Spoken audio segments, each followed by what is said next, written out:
একজন নেককার মা নেককার সন্তান গঠনের জন্য অন্যতম অপরিহার্য এক বিষয় হলো নেককার মা। সাথে সাথে একজন নেককার মা একজন নেককার সন্তান পাওয়ার অন্যতম মাধ্যম এবং সন্তানের হক।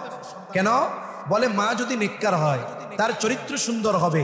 আর বিজ্ঞানও বলতেছে যে সন্তানের চরিত্র গঠন হয় তার 90% গঠিত হয় তার মায়ের থেকে। বাবা ভালো খাওয়াতে পারে, পড়াতে পারে, বাসস্থানের ব্যবস্থা করতে পারে, কিন্তু চরিত্র গঠনে ভূমিকা রাখে মা। 2 নম্বর বিষয়, সন্তানের জন্য দোয়া করা। এটাও সন্তান তারবিয়তের প্রতিপালনের অন্যতম অপরিহার্য এক বিষয়। দোয়া হলো এমন এক পাওয়ারফুল জিনিস, বিশেষ করে সন্তানের জন্য মা বাবার দোয়া এটা কখনো বিফলে যায় না। বরং সন্তানের জন্য মা বাবা যেই দোয়া করে এই দোয়ার প্রভাব অনেক সময় সন্তানের জীবনে পরিলক্ষিত হয়। কিন্তু অনেক অভিভাবক আছে, ছোট ছোট বাচ্চা সন্তান একটু দুরন্ত চঞ্চল, এই চঞ্চলতাকে সহ্য করতে পারে না, বিরক্ত হয়ে বদদোয়া করে সন্তানের জন্য। তুই মরগা, তোর মরা মুখ যেন না দেখি। আপনি যে বদদোয়া করতেছেন, আল্লাহ না করুক এই বদদোয়াটা যদি কবুল হয়ে যায়, তাহলে আপনার বদদোয়া অনুযায়ী যদি আপনার সন্তান মারা যায়, আপনি তো বুড়াকাল পর্যন্ত কাঁদবেন এই সন্তানের জন্য। তাহলে বদদোয়া কেন? যখন সন্তানের উপরে রাগও হবে ওই সময় আমরা নেক দোয়া করব। কারণ কোরআন হাদিসে সন্তানের জন্য আল্লাহ এবং তার রাসূল কোনো বদদোয়া শেখান নাই, সব নেক দোয়া শিখিয়েছেন। ঠিক কিনা বলেন? এজন্য আগে আপনি একা দোয়া করেছেন, ও রব আমার একজন নেককার সন্তান দেন, বিবি দেন। এখন আল্লাহ তাআলা আপনাকে নেক বিবি দিয়েছে, কারণ বিবিবিহীন তো আর সন্তান হবে না। এখন আপনি একা নয়, স্বামী স্ত্রী দুইজন মিলে তাহাজ্জুদের সালাতে দাঁড়ায় যান, আল্লাহ তাআলার কাছে দুইজনেই দোয়া করেন, ও রব আমাদেরকে আপনি নেককার সন্তান দেন। আর আল্লাহ তাআলার কাছে নেক সন্তান চেয়ে দোয়া করা, এটা খলিলুল্লাহ ইব্রাহিম আলাইহিস সালামের আমল। ইব্রাহিম আলাইহিস সালামকে যখন আল্লাহ তাআলা নমরুদের অগ্নিকুণ্ড থেকে হেফাজত করেছেন, উনি ইরাকের বাবেল থেকে সফর শুরু করেছেন সিরিয়ার উদ্দেশ্যে। একে তো জলিলুল কদর পয়গম্বর, দ্বিতীয়ত মুসাফির, সফরের হালতে 80 বছরের উপরে বয়স, দোয়া করতেছে রব্বি হাবলি মিনাস সলিহিন, ও রব আমাকে আপনি একজন নেককার সন্তান দেন। বলেন তো ইব্রাহিম আলাইহিস সালাম শুধু সন্তান চেয়েছে নাকি নেককার সন্তান? নেককার সন্তান দেন, সালেহ সন্তান দেন। মুফাসসিরিনে কেরাম বলেন এই দোয়ার মাধ্যমে এটা বোঝা যায় যে উনি চাইছেন ছেলে সন্তান, চাইছেন ছেলে। এজন্য আল্লাহর কাছে ছেলে সন্তান চাওয়া এটা ইব্রাহিম আলাইহিস সালামের আমল। তবে একজন চাইলো ছেলে, দিছে আল্লাহ মেয়ে, রাগ হওয়ার সুযোগ আছে। আফসোস এই সভ্য সমাজেও অনেক মানুষ আছে যে পরপর 1টা 2টা 3টা মেয়ে যদি হয় রাগ হয়ে যায়। পুরুষ মানুষ রাগ হইল এক ব্যাপার, কিন্তু দেখা যায় মাও রাগ হইছে, দাদিও রাগ হইছে, অথচ ওনারা নিজেরাও নারী। কথা বুঝেন নাই? পুরুষ মানুষ রাগ হইল বুঝলাম, কিন্তু মেয়ে জন্ম নেওয়ায় মেয়ে কেন রাগ হবে? আর মূল কথা হলো দুনিয়ার বিজ্ঞান যা বলে বলুক, ছেলে হোক মেয়ে হোক, দেওয়ার ক্ষমতা সন্তান ছেলে হোক মেয়ে হোক, এটার নিয়ন্ত্রণ দুনিয়ার কারো হাতে নয়। কার হাতে? আল্লাহ তাআলা বলেন ইয়াহাবু লিমান ইয়াশাউ ইনাসান ওয়া ইয়াহাবু লিমান ইয়াশাউ যুকুর আও ইউযাওইজুহুম যুকরানান ওয়া ইনাসা ওয়া ইয়াজআলু মান ইয়াশাউ আকীমা। আল্লাহ তাআলা যাকে চান তাকে মেয়ে দেন, যাকে চান তিনি ছেলে দেন, যাকে চান তিনি উভয়টাই দেন, আবার যাকে চান তিনি বন্দা বানায় রাখেন। এজন্য মূল বিষয় হলো আমরা নেক সন্তান চেয়ে আল্লাহ তাআলার কাছে দোয়া করব। তাইলে আল্লাহ চাইলে ছেলে দিতে পারেন, চাইলে মেয়ে দিতে পারেন, চাইলে উভয়টাই দিতে পারেন, চাইলে আল্লাহ নাও দিতে পারেন। এখন সন্তান হয় না, বলে চিকিৎসা করাবেন, করান। নবীজি বলেছেন অসুস্থ হলে চিকিৎসা করো। এখন আপনি চিকিৎসা করালেন, ডাক্তার পরীক্ষা নিরীক্ষা করার পরে বাংলাদেশের ডাক্তাররা বলতেছে আপনাদের কোনো সমস্যা নাই, কিন্তু কেন বাচ্চা কনসেপ্ট হয় না এটা আমরা জানি না। আপনি চিন্তা করলেন হয়তো বাংলাদেশের চিকিৎসায় কোনো ভুল আছে, তাইলে একটু ভারতে যাই। ভারতে গেছেন, একই ফলাফল। চিন্তা করলেন এবার আমি একটু একেবারে সিঙ্গাপুরে চলে যাই। সিঙ্গাপুরে গিয়ে চেক করাইছেন, বলে সব জায়গায় এক। এখন সন্তান তো হয় না। কেন হয় না? দুনিয়ার কোনো ডাক্তার বলতে পারে না।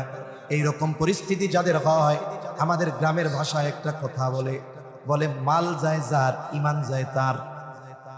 এবার আত্মীয় স্বজনের মধ্যে কিছু আছে ইমানটা দুর্বল, এই মানুষগুলো তাদের বলে শোনো, দুনিয়ার সব কিছু ডাক্তার ইঞ্জিনিয়ার দিয়া হয় না, কিছু জিনিসের জন্য ফকির কবিরাজ লাগে। বলার লোক আছে না নাই? ডাক্তার দিয়া তো হইতেছে না, এক কাম করো অমুক জায়গায় যাও, এক বাবা আছে, বাবা উনি চলে গেছে। ওই যে মাল যায় যার, ইমান যায় তার। সন্তানের চাহিদা, যে যা বলে তাই করে। এখন গেছে, যাওয়ার পরে বলতেছে যে এই সমস্যা কি করা যায়? হ্যাঁ, সব হয়ে যাবে। কি করতে হবে? আমার এই জায়গায় মহাপবিত্র ওরস মুবারক হয়, তুই এই জায়গায় একটা গরু মানত কর। বলেন তো, মানত আল্লাহ ব্যতীত অন্য কারো জন্য মানত করা যায়? যায় না। আপনারা মাশাআল্লাহ এগুলো ভালো জানবেন, কারণ আপনাদের মসজিদের খতিব সাহেব যিনি, তিনি সুন্দর, সুস্পষ্ট ভাষী, মিষ্টভাষী, খুব সুন্দর আলোচনা করেন মাশাআল্লাহ। মুফতি রফিকুল ইসলাম সরদার সাহেব, বারাকাল্লাহু ফি হায়াতি। সকলে বলি আমিন। সাবলীল ভাষায় উনি জটিল ও কঠিন বিষয়গুলো তার শ্রোতাদেরকে বুঝাতে পারেন। এটা আল্লাহ প্রদত্ত একটি যোগ্যতা। আল্লাহ তাআলা ভাইয়ের খেদমতগুলো কবুল করেন। মানত আল্লাহ ব্যতীত অন্য কারো নামে করা যাবে না। এরপরে বলে শোনো, আরো কিছু কাজ আছে। কি আছে? কয় 20 ঘাটের পানি আনবা, 21 গাছের বরই পাতা আনবা, 23 গাছের গোলাপের কাঁটা আনবা, শ্মশানের মাটি আনবা, কবরস্থানের মাটি আনবা, এই আনবা সেই আনবা। কয় এইগুলা গুলাইয়া যদি গোসল করায় দেই তাহলে তোমার পোলা পান হয়ে যাবে। নাউজুবিল্লাহ কোন। এই বিশ্বাস যদি কেউ করে বসে যে এই লোক এগুলার মাধ্যমে সন্তান দিতে পারে, তাহলে কোরআনের ওই আয়াতকে সরাসরি অবিশ্বাস করা হয়ে যায়। এই ধরনের এক লোক, এক গ্রুপ ইমান হারায়। আর এক গ্রুপ চিন্তা করে সমস্যাও নাই, হয়ও না, তাইলে দিচ্ছে না কে? জোরে বলেন। তাইলে ওনার কাছ থেকে পাশ করানোর ব্যবস্থা করতে হবে। আল্লাহর কাছ থেকে পাশ করানোর ব্যবস্থা কি? কয় দোয়া। স্বামী স্ত্রী দুইজন মিলে চিন্তা করছে। মানে আমার জানা এক লোক আছে, আমি ওনার এই কথা মাঝে মধ্যে বলি। 4 দেশে চিকিৎসার জন্য গেছি, 4 দেশের ফলাফল এক, বাংলাদেশ সহ, যে কোনো সমস্যা নাই, কিন্তু হচ্ছে না কেন জানি না। এখন ওনারা কি করলেন? স্ত্রী তার গয়না বিক্রি করছে, স্বামী তার কিছু সম্পদ বিক্রি করছে। তা বলতেছে চলো আমরা হজ করতে যাই, আল্লাহর কাছে যাইয়া জাগা মতো গিয়া চাই, আল্লাহ দিলে ঠেকানোর কেউ নাই। এবার দুইজনে হজে গেছে। কারণ দোয়া কবুলের কিছু জায়গা আছে, সময় আছে, সাথে সাথে মনের অবস্থারও কিছু বিষয় আছে। আর এই বিষয়গুলোর কম্বিনেশন হয় হজে গেলে। কেন? বলে পুরুষ যে সাদা কাপড়ে সে তারে নিজে মুড়ায় রাখে, কেমন যেন সে মৃত একজন ব্যক্তি। সাথে সাথে দোয়া কবুলের যত জায়গা আর সময় একসাথে ওই জায়গায় পাওয়া যায়। বলে আরাফার দিবসের দোয়া, নবীজি বলেন খায়রুদ দুআই দুআউ ইয়াউমিল আরাফা। আরাফার দিবসের দোয়া সবচেয়ে উত্তম দোয়া। এখন আমি আপনি দেশে, কিন্তু যারা হজ করতেছে তারা আরাফার ময়দানে বসে আরাফার দিবসে আল্লাহ তাআলার কাছে দোয়া করে। বলে আরাফার দিবসের যত বৈশিষ্ট্য তার মধ্যে অন্যতম একটি হলো, সবচাইতে উত্তম দোয়া তো ওই দিবসের দোয়া, ওই জায়গার দোয়া। সাথে সাথে প্রতি রজনীতে মধ্যরাতের পর আল্লাহ তাআলা বান্দাকে ডাকে, বলে বান্দা কার কি প্রয়োজন চাও? বিশেষ কিছু রজনীতে সন্ধ্যার পরে, সূর্যাস্তের পরে আল্লাহ বলে বান্দা কার কি প্রয়োজন চাও। কিন্তু আরাফার দিবসের বিষয়টা হলো ওই দিন মধ্যরাতের পরে নয়, সূর্যাস্তের পরে নয়, দিনের বেলা বান্দাকে আল্লাহ বলে ও বান্দা কার কি প্রয়োজন আমি আল্লাহর কাছে চাও। তাহলে যারা আরাফার ময়দানে, আরাফার দিবস, আরাফার ময়দান, সাথে সাথে সফেদ কাপড়ে নিজেকে মোড়ানো, দুজনে মিলে দোয়া শুরু করে দিছে, ও রব আমার একটা নেককার সন্তান দেন। আরাফা, মিনা, মুজদালিফা, মুলতাজিম, বাইতুল্লাহ দুইরা দুইরা দোয়া করেছে, দোয়া কবুল হয়ে গেছে। বছর ঘুরতে পারে নাই, আল্লাহ রাব্বুল আলামিন এই সন্তানবিহীন দম্পতিকে চক্ষু শীতল করার মতো সন্তান দান করেছে। আবার কিছু মানুষের অবস্থা নেককার বিবাহ করছে, আল্লাহ তাআলার কাছে নেক সন্তান চেয়েও দোয়া করে, কিন্তু পরীক্ষা নিরীক্ষা করলো, দীর্ঘদিন সন্তান হয় না। ডাক্তার বলতেছে দুর্ভাগ্য আপনাদের, আপনার স্ত্রী বন্ধা, আর স্বামীকে বলে আপনার স্পার্মের মধ্যে কোনো শুক্রাণু নাই, তাহলে আপনাদের দুইজনের কারো বাবা মা হওয়া সম্ভব নয়। এবার দুইজনে হতাশ যে স্ত্রী বন্ধা, স্বামীও অক্ষম। বলেন তো, দুনিয়ার ডাক্তার বলতেছে অক্ষম, কিন্তু আল্লাহ যদি চায় উভয়ের মধ্যে সক্ষমতা দিতে পারেন কি পারেন না? আমাদের ঢাকা শহরের মধ্যে মাঝে মধ্যে দেখবেন অলরাউন্ডার ডাক্তাররা কিছু লোক দিয়া কার্ড বিলু করে। মনে করেন একজন ডাক্তার, সে এমবিবিএস কমপ্লিট করার পরে সে সব রোগের ক্ষেত্রে এক্সপার্ট হয় না। কেউ নাক কান গলার হয়, কেউ অর্থোপেডিকের হয়, কেউ নিউরোসার্জন, কেউ ইউরোলজিস্ট, একটা পার্ট নিয়ে কাজ করে, তাই না? কিন্তু কিছু ডাক্তার আছে ঢাকা শহরে, এনাদের কাছে সব রোগের চিকিৎসা আছে। আবার নিচে ডায়লগ লেখে, সবার যেখানে শেষ আমার সেখানে শুরু। বুঝেন নাই? মানে দুনিয়ার সব যেখানে ব্যর্থ হবে সেটা আমিও করে দিতে পারবো। এগুলো ধোঁকাবাজি, বোঝা যায়। তবে দুনিয়ার সবার চেষ্টা প্রচেষ্টার দ্বারা যেটা অসম্ভব, সেটা আমার আপনার রবের জন্য করা শুধু সহজ নয়, বরং অতি অতি অতি সহজ। ঠিক কিনা বলেন? আল্লাহর জন্য সহজ। কুরআনুল কারীম থেকে উপমা নেন। হযরত জাকারিয়া আলাইহিস সালাম বার্ধক্যে উপনীত হয়ে গেছেন, চুল দাড়ি সব পেকে গেছে, স্ত্রীও বন্ধা। আল্লাহ তাআলা সব পারেন, তবে স্বাভাবিক একটা নিজাম আল্লাহ তাআলা দিয়ে দিয়েছেন। আল্লাহ তাআলা স্বাভাবিক একটা নিজাম দিয়ে দিয়েছেন, এই নিজামে চলে। তবে নিজামের বাইরে গিয়ে সবকিছু করার ক্ষমতা আল্লাহর আছে।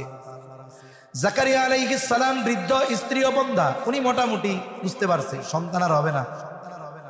তবে এক ঘটনা ওনার জীবনকে পাল্টাইয়া দিছে, ওনার মনের মধ্যে সন্তানের জোশ তৈরি করে দিছে। মারিয়াম আলাইহিস সালাম, হযরত ঈসা আলাইহিস সালামের মা। আমরা সকলেই জানি ঈসা আলাইহিস সালামকে আল্লাহ তাআলা পিতাবিহীন দুনিয়াতে পাঠিয়েছে। আল্লাহ তাআলার এক কুদরত। মারিয়াম আলাইহিস সালাম যখন মায়ের গর্ভে, মারিয়াম আলাইহিস সালামের মা আল্লাহর কাছে মানত করতেছে, ও রব, আমার গর্ভের এই সন্তান আমি আপনার জন্য মানত করলাম, এর বাইতুল মুকাদ্দাসের খেদমতের জন্য দিয়ে দিব, সেবার জন্য দিয়ে দিব, বিবাহ শাদী কিছুই দিব না। ও আপনার ঘরের রক্ষণাবেক্ষণ করবে, সেবা করবে, ইবাদত বন্দেগী করবে। মুফাসসিরিনে কেরাম বলেন, এই জায়গায় মূলত মারিয়াম আলাইহিস সালামের মা কৌশলে আল্লাহ তাআলার কাছে ছেলে সন্তান চেয়েছে। কেন? বলে ওই সময়টাতে বাইতুল মুকাদ্দাসে খাদেম হিসাবে কোনো মেয়েকে নেওয়া হইতো না। উনি মানত করছে কি, যে রব, যেই সন্তান আমার গর্ভে, একে আমি আপনার জন্য মানত করলাম। রব্বি ইন্নী নাযারতু লাকা মা ফি বাতনি, ও রব, আপনার জন্য আমি আমার পেটে যে সন্তান আছে এর মানত করলাম। ছেলেও বলে নাই, মেয়েও বলে নাই। আমরা অনেক সময় অনেকে মানত করে, আল্লাহ, এটা যদি ছেলে হয় তাহলে এরে আমি হাফেজ বানাবো। এখন হইছে মেয়ে, তাহলে মেয়েরে হাফেজ বানানো বা মাদ্রাসায় দেওয়া তার জন্য ওয়াজিব নয়, এটা পালন করা ফরজ, ওয়াজিব না। কেন? সে তো শর্ত লাগাইছে, ছেলে হইলে দিন, তাহলে ছেলে হয় নাই। কিন্তু উনি তো বলছে কি, গর্ভে যে সন্তান আছে এরা আপনার ঘরে আমি দিয়ে দিব, আপনার জন্য মানত করলাম। এখন সন্তান হইছে মেয়ে, কি হইছে? মেয়ে। উনি কে হায় হায়, কি হইল এটা? আমি তো মানত করছি এরে আল্লাহর ঘরে দিব, মানত তো করছে। তবে ওই সময়ের নিয়ম ছিল যে বাইতুল মুকাদ্দাসের জন্য কোন মেয়েকে খাদেম বা খাদেমা হিসাবে গ্রহণ করা হইতো না, তবে মানত করছে। মারিয়াম আলাইহিস সালামের পিতা ইমরান, ওনার নামে সূরা আলে ইমরান। তো উনি ছিলেন বাইতুল মুকাদ্দাসের ইমাম। এখন উনি মারা গেছে, এখন বাইতুল মুকাদ্দাসের ইমাম হলেন ওনার খালু হযরত জাকারিয়া আলাইহিস সালাম। সন্তান যেহেতু আল্লাহর জন্য দিয়ে দিয়েছি, এখন এর প্রতিপালন আল্লাহর ঘরের যারা আছে তারা করবে। মারিয়াম আলাইহিস সালামের ব্যাপারে সবাই এতটা আগ্রহী হলেন যে উনি শিশু, ওনার জিম্মাদারি নেওয়ার জন্য সবাই তৈয়ার। এখন সবাই যেহেতু আগ্রহ প্রকাশ করতেছে, এখন কি দরকার? বলে তাহলে লটারি দাও। শোনেন, সব লটারি জায়েজ না, সব লটারি কি না? জায়েজ না। স্বাভাবিকভাবে যেই লটারিগুলো পাওয়া যায়, অনেক সময় এখন তো মাইকে মাইকে লটারি বিক্রি করে বেড়ায়, বাইরেও দেখি, বলে অমুক জায়গায় মেলা হচ্ছে, লটারি হবে, 10 টাকা দিয়ে টিকিট কিনুন, পালসার মোটরসাইকেল জিতুন। এই যে লটারি, এগুলো হলো জুয়ার মতো, এগুলো হারাম। তবে লটারি মনে করেন ভালো কাজের লটারি, হুজুরে খাওয়াবেন, দাওয়াত দিবেন, মনে করেন কথার কথা বিশেষ একদিন আপনারা দাওয়াত দিতে চান, এখন ওই দিন আরো 5 জন চাইতেছে যে আমিও দাওয়াত দিব, এখন 5 জনই কয় আমি দিব, এখন হুজুর তো একজন, উনি কি এক বেলা 5 বাড়ি খেতে পারবেন? পারবে? তাহলে লটারি দেন যে আজকে তাহলে আমি খাওয়াই। এই যে বিষয়গুলো, যে সবাই চাচ্ছে আমি দায়িত্ব নিব, সবাই চাচ্ছে আমি নিব, লটারি দেওয়া হইলো। আল্লাহ তাআলা লটারিতে প্রত্যেকবার জাকারিয়া আলাইহিস সালামের নাম উঠলো।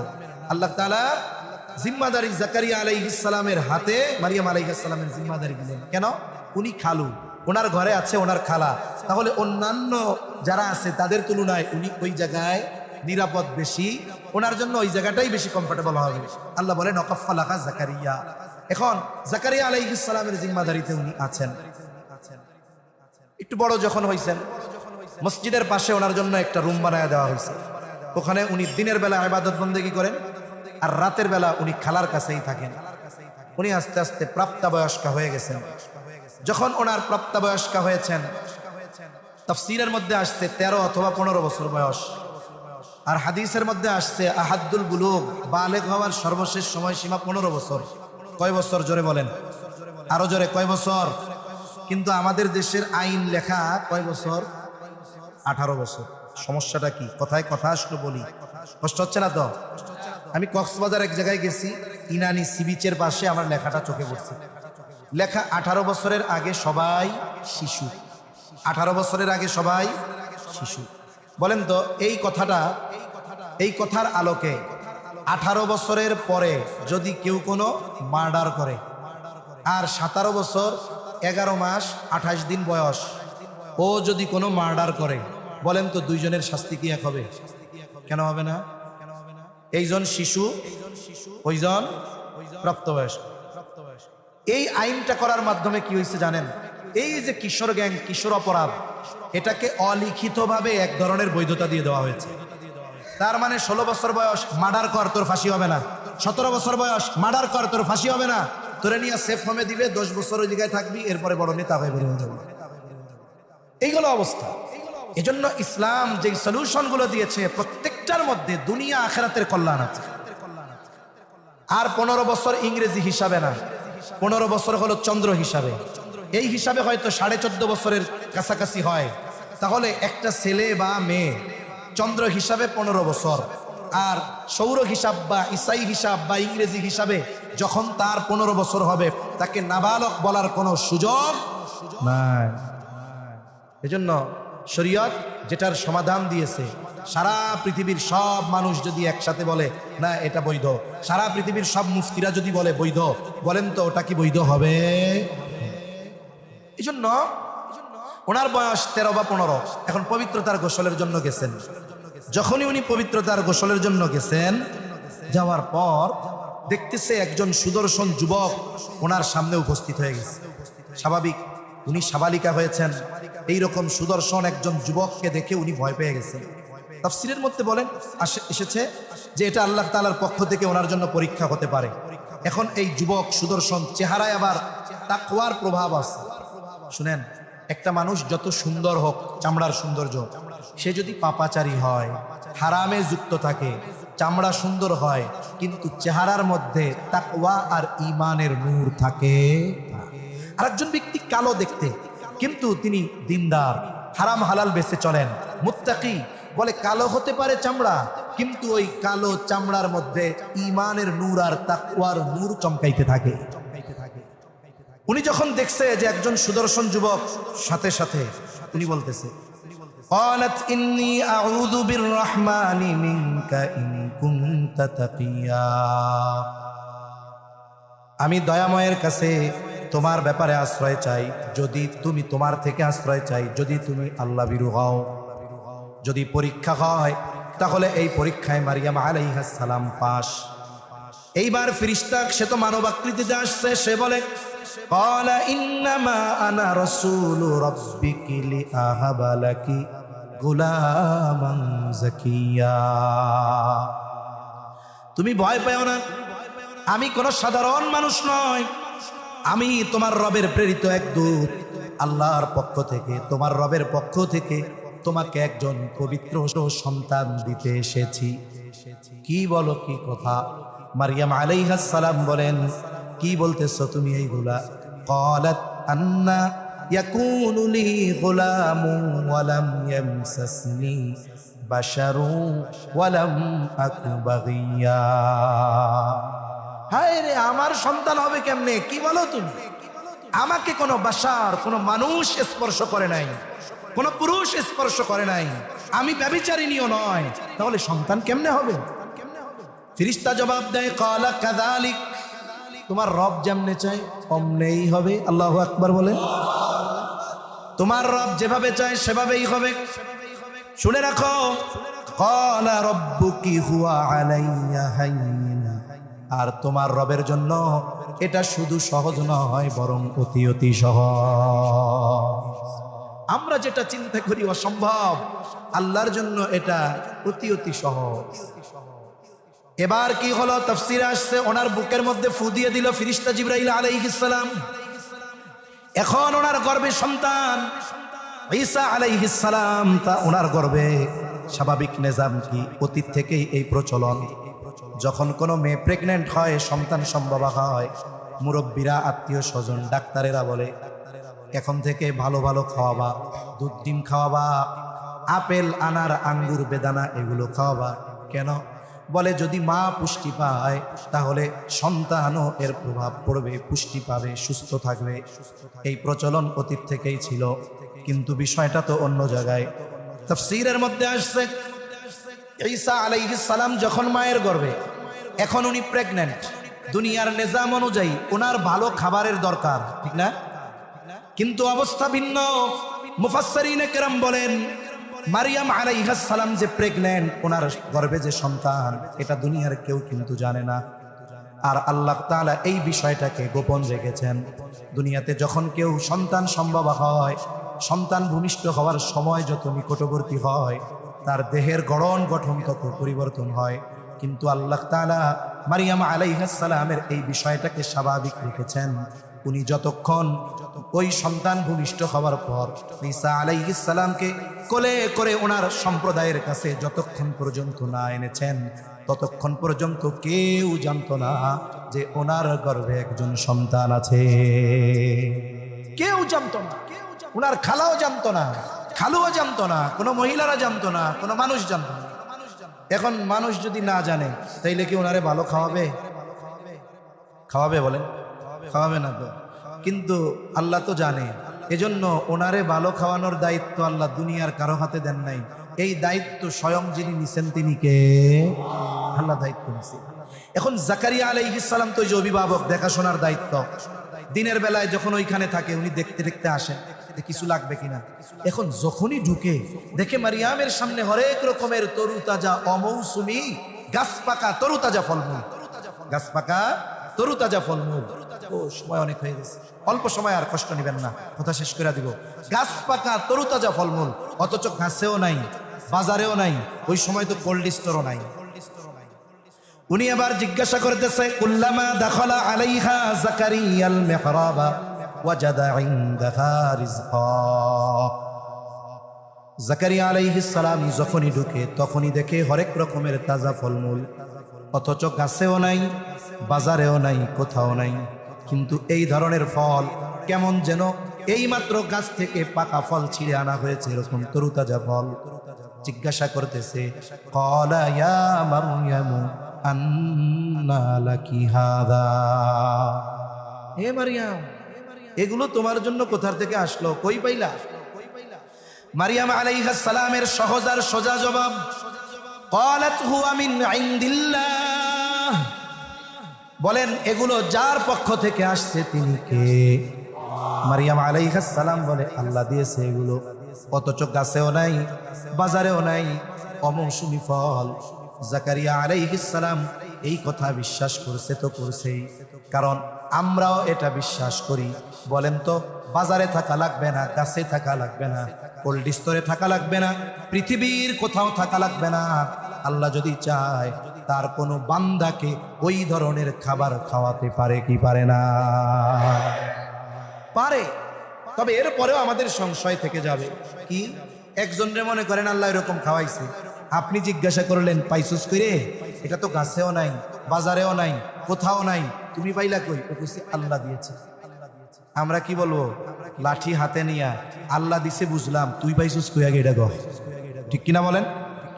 জাকারিয়া আলাইহিস সালাম আর কিছু জিজ্ঞাসা করেন নাই, কারণ ওনার ঈমান তো ওই পর্যায়ের যে আল্লাহ চাইলে দিতে পারে। এটা সিম্পল সাধারণ ব্যাপার, এটা কোনো জরুরি আর কঠিন বিষয় না। তবে এটা দেখার পরে ওনার দিলের মধ্যে জোশ আসছে, জোশ আসছে, যেই রব মারিয়ামরে এইরকম গাছ পাকা ফল খাওয়াইতেছে, গাছেও নাই কোথাও নাই, তাইলে ওই রব তো আমারে সন্তান দিতে পারে। আমার স্ত্রী বন্ধা, আমি বৃদ্ধতা থেকে এইবার জোশ নিয়ে, আবেগ নিয়ে, একনিষ্ঠতার সাথে আল্লাহ তাআলার কাছে দোয়া করে। হুনালিকা দাআ যাকারিয়া রাব্বা ক্বালা রাব্বি হাবলি মিন লাদুনকা যুররিয়াতান তাইয়্যিবা। দোয়া করতেছে ওই রুমের মধ্যেই, ওইখানেই জোশ আসছে, দোয়া শুরু করছে।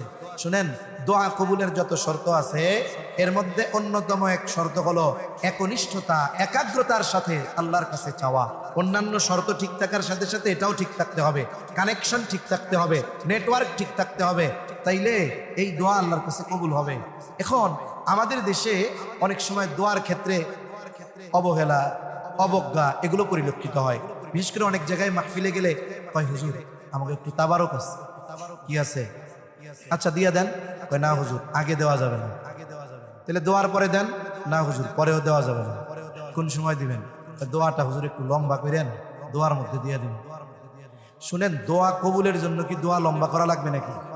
তার মানে এই জায়গা লম্বা দোয়া করাবে, দোয়া চাওয়ার জন্য না, খিচুড়ি দেওয়ার লাগে। তার মানে এই দোয়ার উদ্দেশ্যই ঠিক নাই, এ দোয়া কবুল হওয়ার সম্ভাবনা নেই। এরপরে কি হবে দেখবেন, দোয়া শুরু করছি, দোয়া চলতেছে, কেচামেচি চলতেছে, এই তাড়াতাড়ি আন খিচুড়ি, এই দোয়া শেষ হয়ে গেল, আন চলতেছে। এরপরে কি, কান টান বন্ধ করে যাক, কোনো মতে চোখ বন্ধ করে করবেন দোয়া, খিচুড়ি দিচ্ছে এই পাশে, আর ওই পাশের লোকজন তাকায়, শেষ হয়ে গেল, শেষ হয়ে গেল।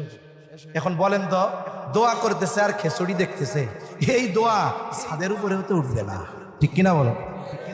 জাকারিয়া আলাইহিস সালাম দোয়া করছে, একেবারে দিল তো তখন তৈয়ার, দোয়া করছে তো দোয়া সাথে সাথে কবুল হয়ে গেছে। সুবহানাল্লাহ। দোয়া শেষ করে তিনি নামাজে দাঁড়াইছেন, ফেরেশতা আল্লাহর পক্ষ থেকে সুসংবাদ নিয়ে হাজির। ফানাদাতুল মালাইকাতু ওয়া হুয়া কাইমুন ইউসাল্লি ফিল মিহরাব আন্নাল্লাহা ইউবাশশিরুকা বিয়াহইয়া। উনি ওনার রুমে মেহরাবে নামাজে দাঁড়ানো, ফেরেশতা চলে আসছে, ও পয়গম্বর জাকারিয়া আলাইহিস সালাম, আল্লাহর পক্ষ থেকে সুসংবাদ নেন। একটা ছেলে সন্তানের সুসংবাদ শুধু নয়, আল্লাহ তাআলা স্বয়ং ওই সন্তানের নাম নিজে রেখে দিয়েছেন ইয়াহইয়া। তাহলে যে কথা বলার জন্য বললাম, অনেকের হতে পারে ডাক্তার বলেছে আপনি অক্ষম, আপনার স্ত্রী বন্ধা, সন্তান হবে না। একনিষ্ঠতার সাথে আহকামুল হাকিমিনের কাছে চান, সমগ্র প্রতিবন্ধকতাকে দূর করে, অসুস্থতাকে নির্মূল করে, সুস্থ করে সন্তান দেওয়ার ক্ষমতা আমার রবের আছে না? না, কিন্তু আমরা রবমুখী না, আমরা আসবাবমুখী বেশি হয়ে গেছি, এটা আমাদের জন্য সমস্যা। তাহলে ছোট্ট কথা থেকে অনেক দূরে চলে যাওয়া লাগলো যে সন্তান তারবিয়তের দ্বিতীয় বিষয় হলো আল্লাহর কাছে নেক সন্তান চেয়ে দোয়া করা। যে অবস্থায় হোক, নাই, অসুস্থ, হয় না, সর্ব অবস্থায় নেক সন্তান চাইব কার কাছে? দোয়ার যে প্রভাব, এটা কি হতে পারে? বলে ইব্রাহিম আলাইহিস সালাম রে আল্লাহ সন্তান দিয়েছেন ৮৬ বছর বয়সে। এরপরে সন্তান যখন বাবার সাথে চলার উপযুক্ত, আল্লাহ পরীক্ষা নিতে চাইলেন যে এত বয়সে সন্তান দিছি, মায়া কত সন্তানের প্রতি একটু পরীক্ষা হোক। জবাই করার নির্দেশ দিলেন স্বপ্নের মাধ্যমে, তবে ওটা তো আল্লাহর নির্দেশ, ওহী। এখন ইব্রাহিম আলাইহিস সালামকে পরীক্ষা নেয় আল্লাহ। ইব্রাহিম আলাইহিস সালাম চিন্তা করে, দেখি তো, আল্লাহ তো বলছিল তোমারে হালিম দিছি, সহনশীল এক সন্তান দিয়েছি, দেখি আমার সন্তান আল্লাহর এই আদেশ মান্য করার ক্ষেত্রে কতটা সহনশীল। সন্তানরে বলছে, আমি তো স্বপ্নে দেখলাম তোমারে জবাই করতেছি, তুমি তার কি কও? ছেলে বলে কিনা যে আব্বু ৮৬ বছর বয়সে আল্লাহ আমাকে দিয়েছে, আপনি একটু আল্লাহর কাছে অন্য কিছু বলেন না, এটা বাদ দিতে কোন। কিন্তু ছেলে তো হালিম, বলছে কে? জোরে বলেন কে? আল্লাহ। এবার ছেলে বলতেছে, ইয়া আবাতি ফাআল মা তুমার সাতাজিদুনি ইনশাআল্লাহু মিনাস সাবিরিন। অন্য কোনো অপশন নয়, সরাসরি বলে, হে আমার পিতা, আপনি যেই ব্যাপারে আদিষ্ট হয়েছেন, যেই ব্যাপারে আপনাকে আদেশ দেওয়া হয়েছে, আপনি ওটাই করেন। জবাইয়ের নির্দেশ আল্লাহ তাআলা দিয়েছেন, আপনি জবাই করেন।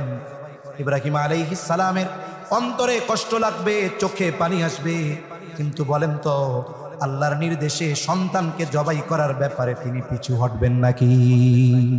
সন্তানও জানে নির্দেশ তো আল্লাহ, কিন্তু আমার বাবার অন্তরে তো কষ্ট লাগবে যে আরে সন্তানকে জবাই করতেছি, কষ্ট লাগবে। নবীজি সাল্লাল্লাহু আলাইহি ওয়াসাল্লাম ওনার মতো ধৈর্য ধারণকারী আত্মসংযমী মানুষ গোটা পৃথিবীতে কখনো আসে নাই, কিয়ামত পর্যন্ত আসবে না। অথচ নবীজির সন্তান যখন মারা গেছে, নবীজির চোখ বেয়ে টপ টপ করে পানি পড়ছে।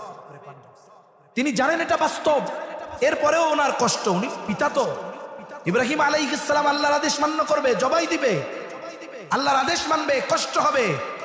সন্তান কেমন যেন এবার উল্টা বাবারে সান্ত্বনা দিচ্ছে, ও আব্বু পেরেশানি কইরেন না, সাতাজিদুনি ইনশাআল্লাহু মিনাস সাবিরিন। আপনি আল্লাহর পক্ষ থেকে যে নির্দেশ প্রাপ্ত হয়েছেন সেটাই করেন, আপনি আমাকে ধৈর্যশীলদের অন্তর্ভুক্ত পাবেন।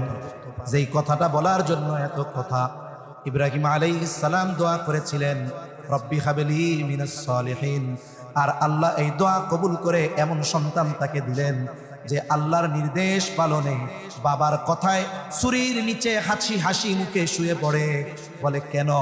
এটা হলো ওই যে নেক সন্তান চেয়ে দোয়া করেছে, এই দোয়ার প্রতিফলন।